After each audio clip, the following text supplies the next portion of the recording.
Bonjour et bienvenue à notre émission Lire des livres, l'émission qui vous permet de découvrir un auteur et son livre, un livre qui vous veut du bien.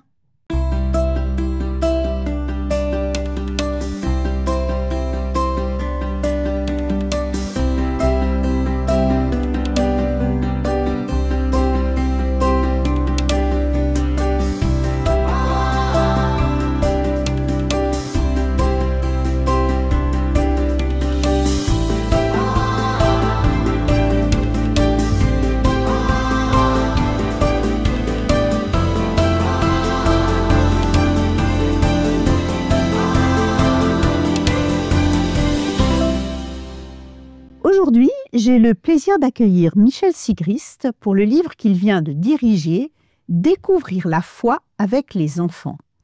Alors déjà, j'aimerais te souhaiter la bienvenue, Michel, sur le studio d'Espoir Média. Mais tu n'es peut-être pas très connu. Alors, est-ce que tu peux nous dire qui tu es en quelques mots? En quelques mots, oui. Donc effectivement, je m'appelle Michel Sigrist. Au niveau familial, je suis marié, j'ai 3 enfants adultes. Et sinon, j'ai été pendant 20 ans directeur de la Ligue pour la lecture de la Bible en Suisse romande. D'où le travail vraiment parmi les enfants et avec les enfants. Et là, ça fait 7 ans maintenant que je suis professeur à la HET Pro, donc la Haute École Théologie qui se situe à Saint-Légier. Ok, merci. Alors, apparemment, dans ton cursus, il y a eu une large part aux enfants. Peut-être la raison pour laquelle tu as... Alors, ce livre, en fait, tu ne l'as pas écrit, tu l'as dirigé. Oui, alors déjà, il faut dire, oui, c'est vrai que c'est un livre, ça fait longtemps que j'y pense. Déjà, quand j'étais à la Ligue, parce que finalement, on avait de plus en plus de matière et d'éléments et de réflexions en lien avec l'enfance. Puis on s'est dit, ce serait bien de pouvoir le partager au travers d'un livre. Et donc oui, je ne l'ai pas écrit parce qu'il y a plein de domaines finalement où ce n'est pas mon domaine de compétence et autant faire intervenir les personnes compétentes sur le sujet. Donc c'est pour ça que j'ai dirigé les différents auteurs. Enfin dirigé, ils ont écrit, puis après on a essayé de voir qu'il n'y ait pas trop de redondance. D'accord. Donc ce livre est là pour va parler de la foi avec les enfants. C'est vrai que pendant très longtemps, les enfants étaient à l'église parce qu'en fait, il n'y avait pas trop le choix. On les occupait, les enfants. On ne cherchait pas à développer quelque chose. Aujourd'hui, ça change. Ça change, on va dire que c'est dans le bon sens.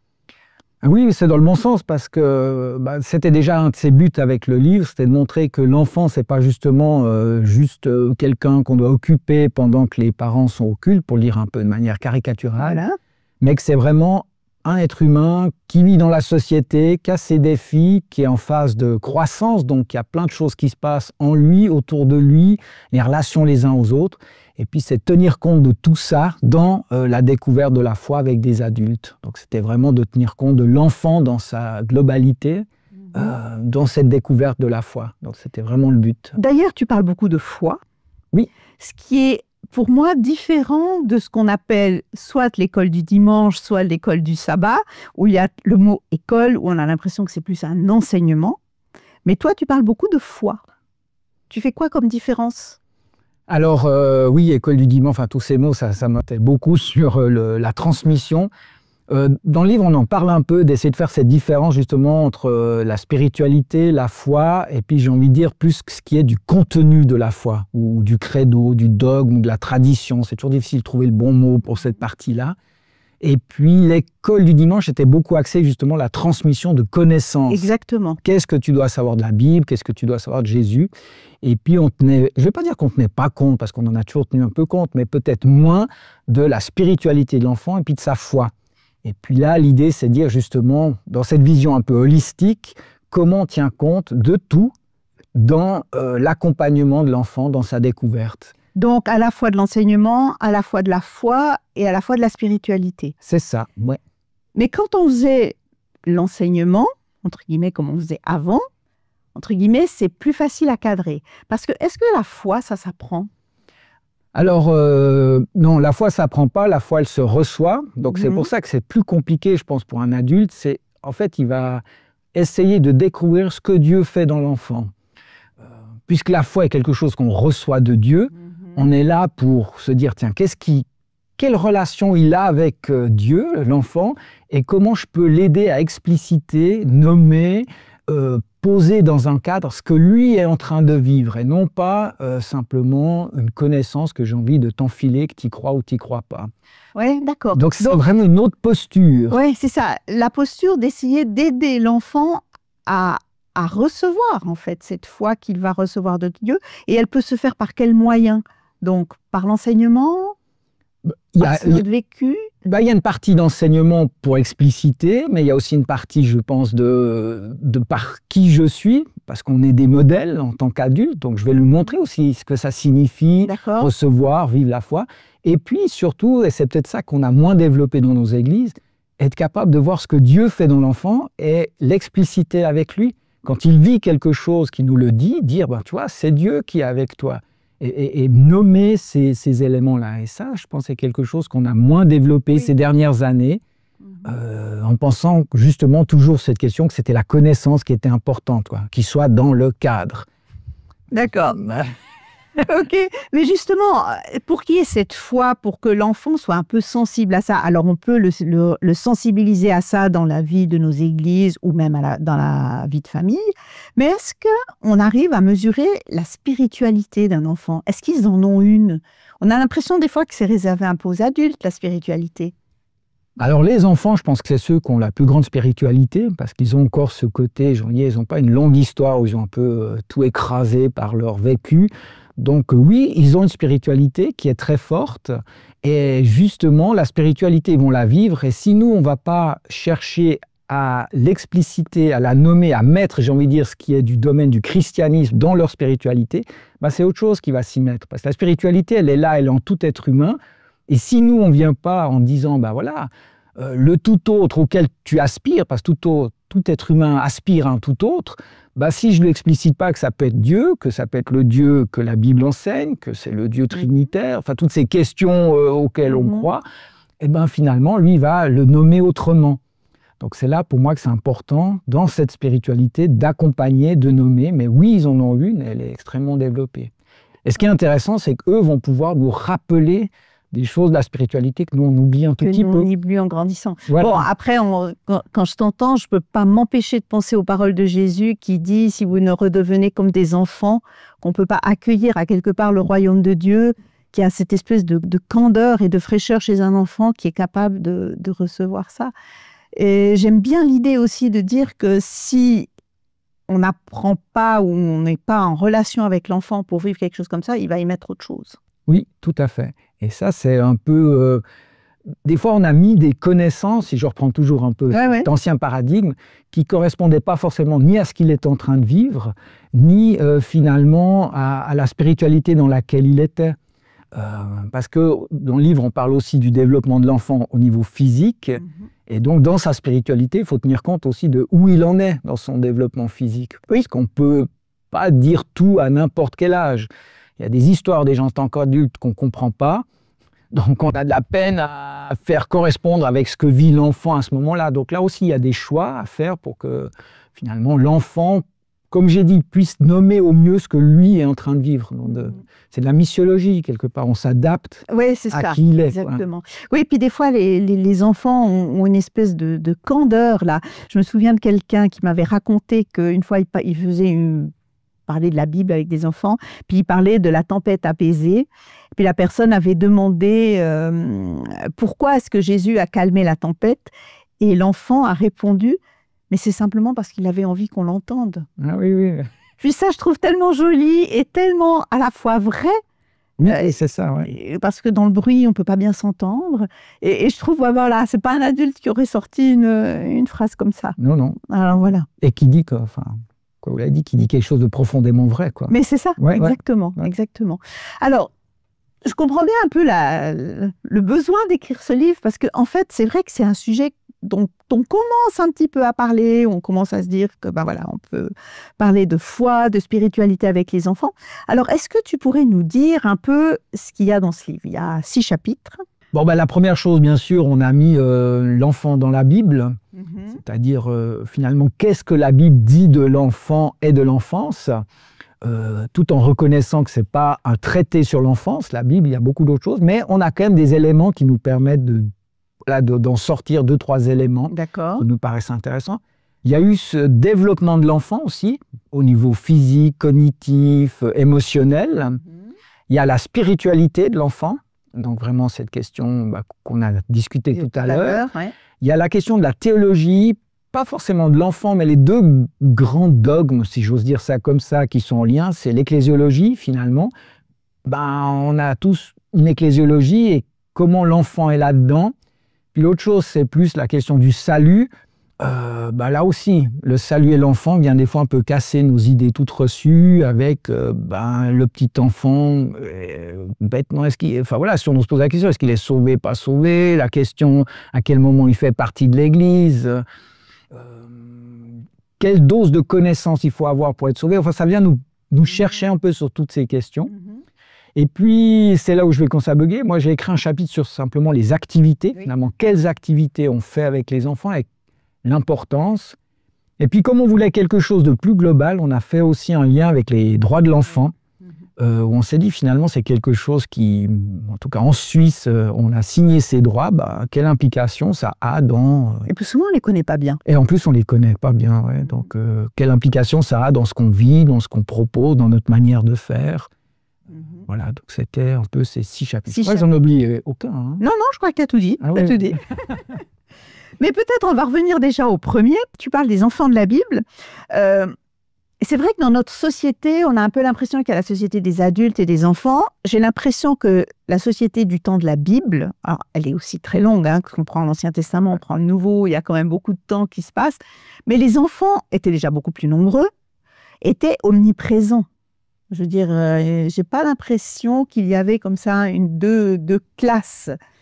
Du temps de Jésus, j'aime bien imaginer que quand Jésus parlait, il y avait des adultes, mais il y avait aussi plein d'enfants qui avaient là. Et Jésus, il me semble qu'il leur a donné toujours pas mal de place à ses enfants. Est-ce que je me trompe?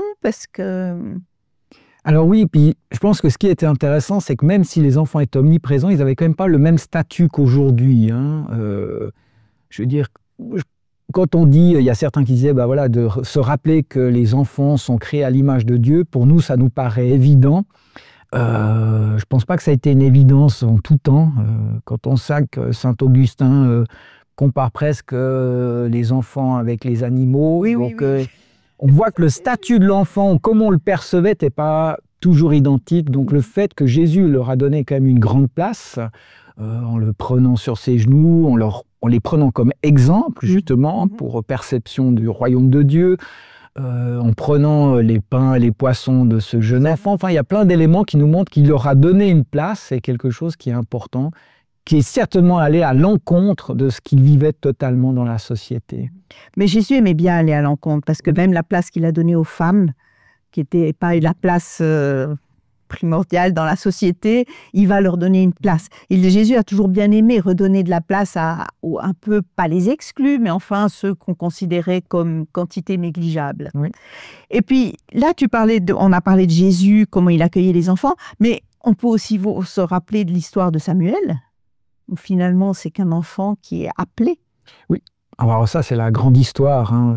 D'ailleurs, il y a un autre bouquin que j'aime beaucoup, c'est Les portiers du royaume, les enfants, et qui se base sur l'histoire de Samuel, parce que finalement, c'est lui qui va ouvrir les portes du temple à la fin de l'histoire, ce qui n'est pas du tout la place de l'enfant pour faire cela. Donc oui, un enfant qui est appelé, un enfant justement qui vit quelque chose avec Dieu, mais qui a besoin de l'adulte pour qu'on lui explique ce qu'il est en train de vivre. Oui. Ça montre toute cette question, parce qu'il entend une voix, mais lui, il ne l'associe pas tout de suite à Dieu. Et c'est intéressant qu'il a besoin de l'adulte pour lui expliciter ce qu'il est en train de vivre, par rapport à ce que je disais tout à l'heure sur les vécus. Il y a des enfants, ils vivent plein de choses avec Dieu, simplement, il faut qu'on leur explique. Nous, on a envie qu'ils connaissent, puis eux, ils ont juste envie qu'on leur explique ce qu'ils sont en train de vivre naturellement, pratiquement. Ouais, d'accord. Samuel, pour ça, est très fort dans cette... Oui, puis j'aime bien l'idée d'un Dieu qui, quand même, emploie aussi un enfant. Oui, totalement. Quelque part, parce que je ne sais pas comment c'est dans ton église, mais dans la nôtre, ce n'est pas toujours évident. Si un petit se sent un peu appelé, on va regarder ça un peu bizarre quand même. On va se dire, mais non, toi, tu n'es qu'un enfant, il faut que tu grandisses d'abord. Oui, et pourtant, c'est assez intéressant de voir, même dans les histoires et certains mythes, c'est au travers des enfants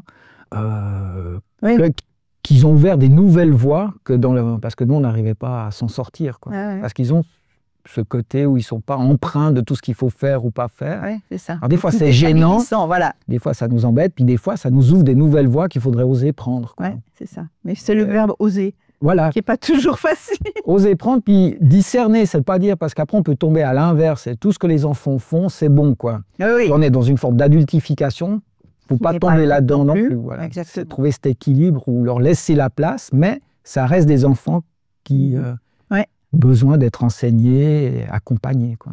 D'accord. Dans le deuxième chapitre, c'est le développement cognitif, affectif et social des enfants entre 0 et 12 ans. On est à une époque où justement on décèle beaucoup de troubles, beaucoup de choses. Donc justement, l'enfant, on l'étudie plus maintenant. Il y a tous ces comportements TDAH, tous les 10, tout l'autisme et tout ça. Comment est-ce qu'on peut avancer, comment s'adapter entre la Bible, ce qu'elle dit, puis toutes ces choses qui sont là maintenant? On ne veut pas chercher à savoir pourquoi il y en a plus maintenant, moins, enfin, j'en sais rien. Est-ce qu'on arrive aussi avec ces enfants à entrer dans cette relation de spiritualité? Alors oui, je pense qu'on arrive, parce que comme j'ai dit, tout le monde a finalement une spiritualité avec qui on est, on a tous des petits troubles, hein, ils sont plus ou moins conséquents, ils ont plus ou moins d'importance. Aujourd'hui, c'est vrai que dans tout ce développement, on met le doigt sur des éléments qui sont peut-être nouveaux, puis qu'on ne sait pas toujours comment accompagner. Mais c'est là aussi où peut-être le rôle, alors peut-être là je parle en église, ou bien dans les camps, les accompagnants, enfin je ne sais pas comment on appelle les moniteurs, oui, il faut avoir tout d'un coup 2-3 connaissances en plus. Ils ne sont pas tous assis à nous écouter comme ça, voilà, on fait plus par rapport à l'individu, on doit tenir compte de ces différents troubles comme tu les as mentionnés, et comment on les accompagne. Oui, c'est ça. Mais oui, ça demande du coup, pour certains, un peu une expertise en plus qui n'est pas forcément toujours évidente. Non, mais c'est bien d'en être conscient. Voilà, c'est ça. Pour ça, je trouvais vraiment intéressant qu'il y ait ce chapitre-là, parce qu'on a l'impression de se dire, oui, mais on s'en fiche. Non, on ne s'en fiche pas du tout. Entre les différents... Déjà, les caractères, les différents âges et tout, les enfants se développent, et puis... C'est un peu à nous adapter à leur développement, en fait. Exactement. Il faut s'adapter, puis il faut aussi s'adapter, comme je l'ai dit depuis le début, qui ils sont, quoi. Oui. Et s'il y en a certains, ils ne tiendront pas en place sur leur chaise. Hein. Donc, non, c'est un petit peu ça. Donc, comment on va s'adapter dans notre manière de faire Puis de nouveau, en fait, qu'est-ce que Dieu veut leur dire? Pour moi, c'est ça qui est important. Oui, c'est ça. Troisième chapitre, vous parlez plus de je ne sais plus les noms des différents auteurs. Le troisième chapitre, c'est comment définir la spiritualité en fait chez les enfants. Aussi, tout ce développement qu'il y a, c'est toujours entre les enfants de 0 à 12 ans. Oui, c'est 0 à 12 ans. Oui, c'est ça. Donc, comment développer cette spiritualité? Comment est-ce que cette spiritualité se développe? Est-ce que tu arrives à dire un peu en quelques mots? Bon, peut-être pour la définir rapidement, déjà, parce que ce mot spiritualité est quand même un mot à la mode. Hein, nous, on a pris vraiment l'angle que la spiritualité, c'est la question de la relation les uns avec les autres, la notion du sens de la vie, la notion des valeurs, la notion du tout autre, la notion de la relation à la nature. En fait, c'est toutes ces choses qui sont là, mais après, c'est finalement, on fait habiter cela par quoi? Typiquement, des valeurs, tout le monde en veut, en a, mais elles sont nourries par quoi? Et c'est là où le christianisme intervient, c'est qu'on donne finalement une manière de vivre les valeurs, la relation à l'autre, la relation au tout autre. Et c'est pour ça que je disais au début, si nous on ne le fait pas, comme c'est présent dans l'enfant, ça va être nourri par ailleurs et par autre chose, quoi. Donc nous, en tant qu'adultes croyants, on peut favoriser cette spiritualité et puis la favoriser par des choses...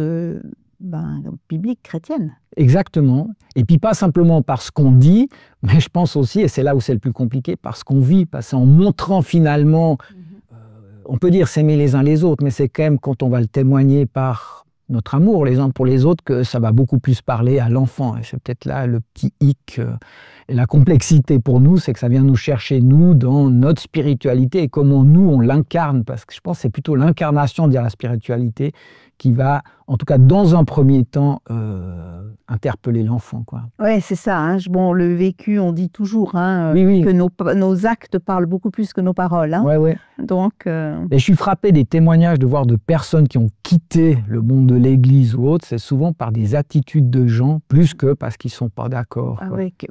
Alors, c'est pas exclusif, mais souvent, c'est parce qu'il a fait ça, parce qu'il n'est pas cohérent, il dit d'aimer, mais on voit bien.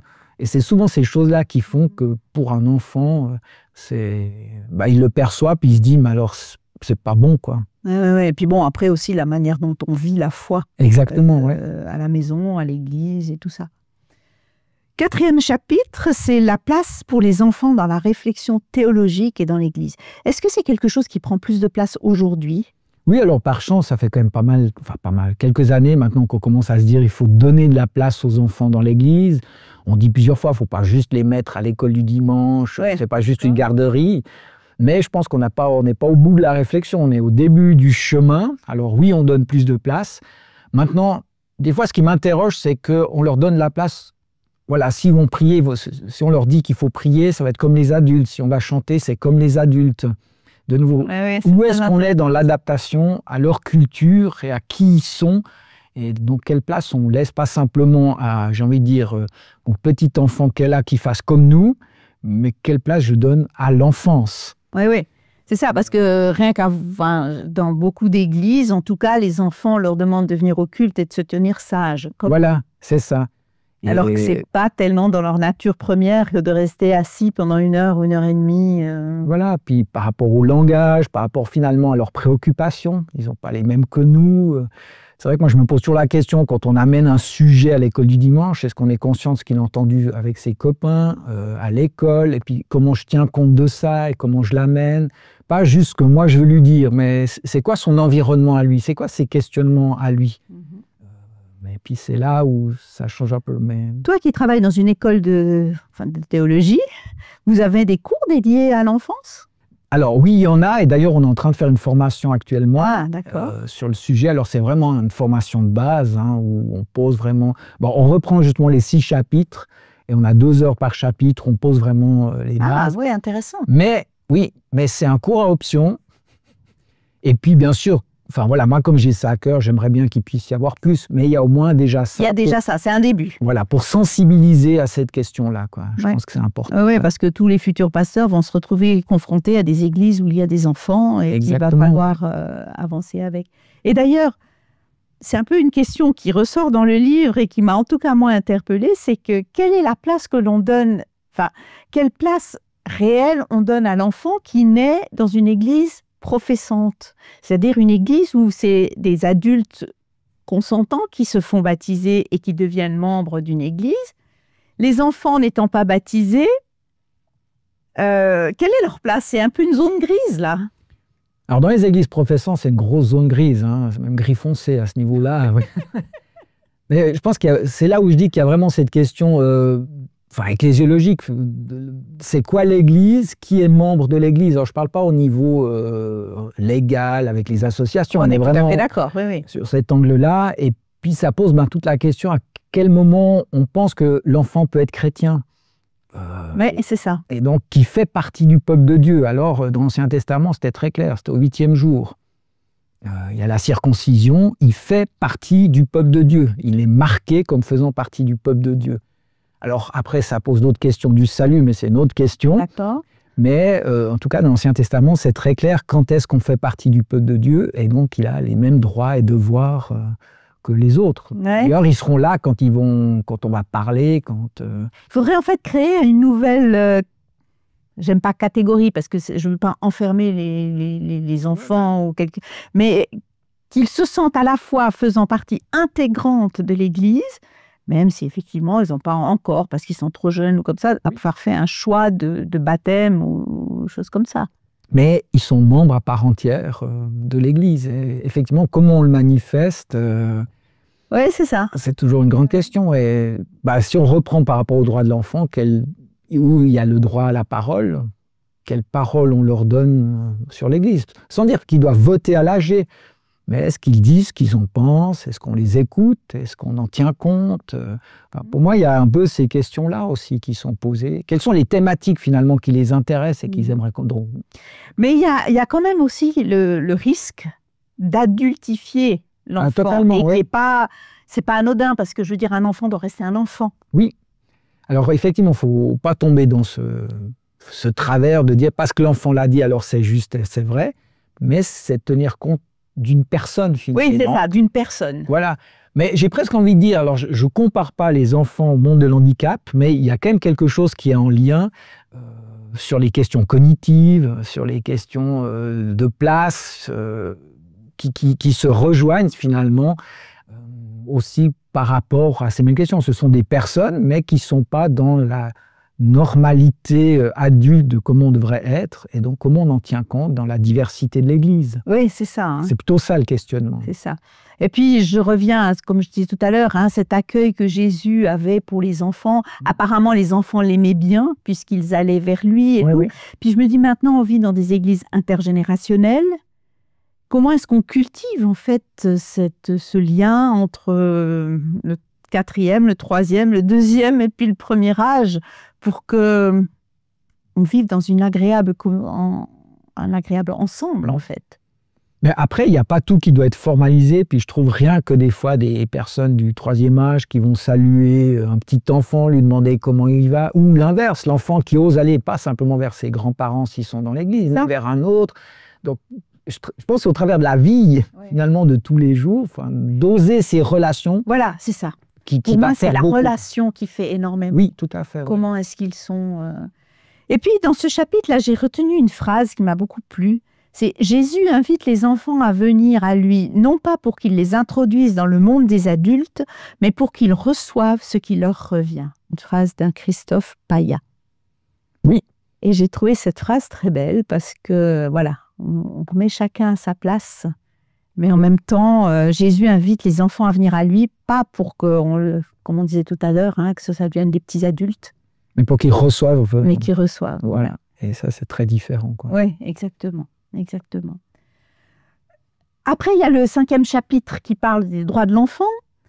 Alors, j'ai été très surprise, effectivement, mais tu en as déjà un petit peu parlé tout à l'heure, en disant l'évolution du statut de l'enfant, puisqu'Aristote disait qu'ils avaient la conscience d'un animal. Les choses ont changé, mais est-ce que du coup, je pense que la relation change dans les églises. Tu sais, toi, comment ça se passait dans les églises à l'époque avec les enfants, ou bien ils n'y allaient tout simplement pas? Non, mais alors, les enfants y étaient. Alors là, je peux prendre l'histoire de la Ligue, parce qu'il y avait quand même ce moment justement où tout d'un coup, la personne qui a créé la Ligue s'est dit, mais l'évangile est aussi pour les enfants. Ah, d'accord. Et c'est à ce moment-là qu'il ne s'est plus adressé aux adultes, mais qu'il s'est adressé aux enfants dans leur langage. Et c'est là, parce que finalement, c'était en Angleterre, époque victorienne, donc il y avait les adultes. Alors les enfants étaient là, mais ils ne bougeaient pas une oreille. Ouais. Et en fait, rien n'était adapté à qui ils étaient. Donc ils étaient là, mais le changement qu'il y a eu, à mon avis, assez précurseur à cette époque-là, puisqu'on est au 19e siècle, c'était de se dire, tiens, ce sont des personnes à qui je peux m'adresser, mais je dois changer mon langage et ma manière de faire. Donc oui, ils étaient là, mais non, ils avaient peu de place. Oui, c'est ça. Et je ne me souviens plus la date, mais alors ça, c'est un autre livre aussi qui disait, alors c'est pas au niveau chrétien, mais c'était sur la mortalité des enfants, notamment, qu'il y a eu un changement, mais là on parle début du XXe siècle, juste parce que tout d'un coup, la maltraitance des enfants a été condamnée au niveau légal. Et tout d'un coup, la mortalité des enfants, je crois, a changé presque de moitié. Donc on se rend compte quand même que le rapport à l'enfant tel qu'on l'a aujourd'hui est assez récent dans l'histoire. Oui, c'est ça. Hein. Très récent même. Et puis quand tout à l'heure tu parlais de la Ligue, la Ligue vient de fêter ses 100 ans. Oui. Donc il y a 100 ans, il y a déjà eu une petite amorce de se dire, non mais il faut qu'on s'occupe des enfants. Mais il faut du temps. Mais il faut du temps. Oui. Pour que les choses changent, les mentalités changent, c'est pas évident. Nous allons arriver au 6e chapitre, qui est ton chapitre, oui. Où tu parles des activités avec les enfants. Pourquoi des activités? Est-ce qu'on arrive à apprendre des choses par les activités? Moi, je dirais c'est pratiquement là qu'on apprend le plus, mais c'est pas mon chapitre. Non, mais... Mais parce qu'il y a tout l'être humain qui est en action, justement. Il y a autant son corps qui est en action que ses émotions, que sa façon d'entrer en relation. Donc, c'est ça aussi dire, c'est finalement par ses activités, finalement, ils vivent une partie de leur spiritualité, puis on arrive à rebondir justement sur des expériences vécues, et on sait très bien que l'expérience vécue va faire que ça s'incarne. Le christianisme est quand même une religion de l'incarnation, donc du vécu et de l'expérience. C'est pas juste une théorie. Et donc, si on vit des choses, des activités avec les enfants, je pense qu'on va beaucoup découvrir. Oui, et puis on dit bien que par le jeu, on apprend énormément de choses. Hein. La sociabilisation, comment on entre. Oui, et puis l'honnêteté, puis comment est-ce que je respecte l'autre quand je suis dans le stress d'un jeu ou quelque chose. Et puis... C'est pour ça, moi, je disais à la Ligue, je refusais de jouer au foot parce que j'étais un contre-témoignage flagrant, quoi. Tellement je suis mauvais joueur. Donc j'ai appris et je me suis dit, quand il y a des enfants, je ne jouerai pas au foot. Avec les adultes, oui. Je me dis, ils font la part des choses. Ils font la part des choses, d'accord. Non, mais en tout cas, il y a plein de pistes et c'est ce que j'ai beaucoup vraiment aimé dans ce livre, c'est toutes les pistes qui sont ouvertes. D'ailleurs, dans ton chapitre, il y a aussi beaucoup d'exemples pratiques pour la prière, pour apprendre des versets, parce que c'est clair qu'il y a la méthode ancienne qui était on va apprendre et puis voilà. Mais par le jeu, on peut apprendre énormément de choses et qui vont peut-être rester plus longtemps. On apprend plein de choses et moi, ce qui m'a quand même frappé... j'ai surtout vécu quand j'étais à la Ligue, on faisait des jeux en priant, où on priait en jouant, et du coup, les enfants, ça leur pose aucun problème de prier 2 heures, quoi. Parce qu'ils sont dans une dynamique de jeu en même temps. Alors, peut-être c'est là où c'est un autre monde pour nous. Oui, voilà, il y a des adultes qui pourraient être très choqués. Est-ce que nous, en tant qu'adultes, on associe jeu et prière? Alors ça, c'est une autre question, mais justement, c'est là où il y a cette adaptation culturelle où le jeu fait partie de l'apprentissage de l'enfant. Et si on veut qu'il apprenne à prier puis que ça soit quelque chose qu'il apprécie, faut rentrer dans ce monde-là. Ça ne veut pas dire après que toute sa vie, il va jouer et prier, mais en tout cas, cette période-là. Puis le peu d'adultes que j'ai vus là-dedans, j'ai remarqué qu'ils n'étaient pas spécialement en problématique. Hein. Ça leur plaisait aussi beaucoup. Hein. Oui, c'est ça. Bien souvent, on se dit qu'il faudrait qu'on retrouve notre âme d'enfant. C'est ça, ouais. Le temps un peu a passé, j'aimerais qu'on conclue sur, peut-être en résumé, qu'est-ce que tu dirais qui est le plus important dans la spiritualité enfantine, dans la foi des enfants? Je dirais ce qu'on a voulu dire dans ce livre, pourquoi on l'a abordé sous différents angles, c'était pour montrer que l'enfant, finalement, tout ça, ça rentre en ligne de compte dans sa découverte de la foi et dans son vécu de la foi. Et c'est donc comment nous, on va tenir compte tant de l'aspect biblique que de l'aspect théologique, spirituel, légal, ludique. Comment on tient compte de tout ça dans notre approche de l'enfant, tout en sachant qu'on ne peut pas tout faire, mais qu'on soit conscient que les autres existent aussi. Donc, je dirais, pour moi, c'est ça le plus important. À la mode, aujourd'hui, c'est la démarche holistique, on dira, globale. Mais donc, beaucoup de choses sont entre nos mains. Totalement. Entre les mains de nous, les adultes. Exactement. Puis si on a envie que les enfants entrent dans une certaine foi, une certaine spiritualité, comme tu as dit, du tout autre, mais envers Dieu, c'est un peu notre rôle à nous d'adaptation. Oui. Et puis de témoignage. Un témoignage, j'aime pas parce que ça donne l'impression qu'il faut qu'on joue un rôle, non mais d'un vécu. De modèle. De modèle et de relationnel avec eux. La Bible, elle est très claire là-dessus. Les adultes sont les enseignants. Le tout, c'est qu'est-ce qu'on met derrière le mot enseignant, quoi.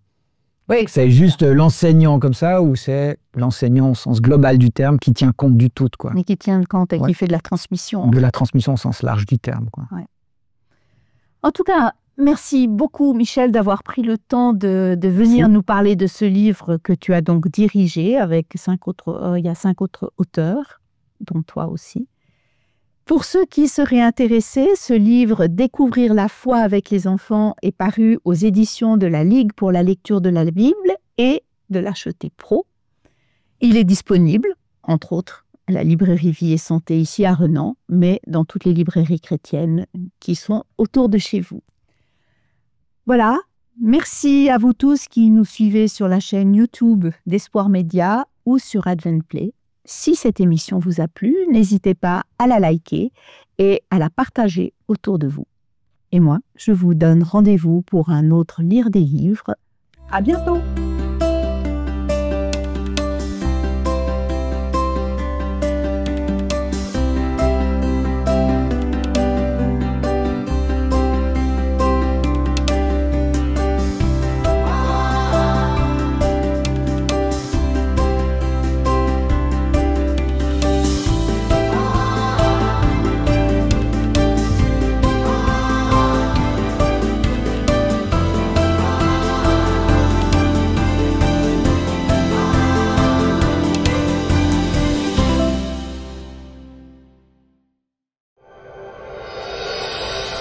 Merci.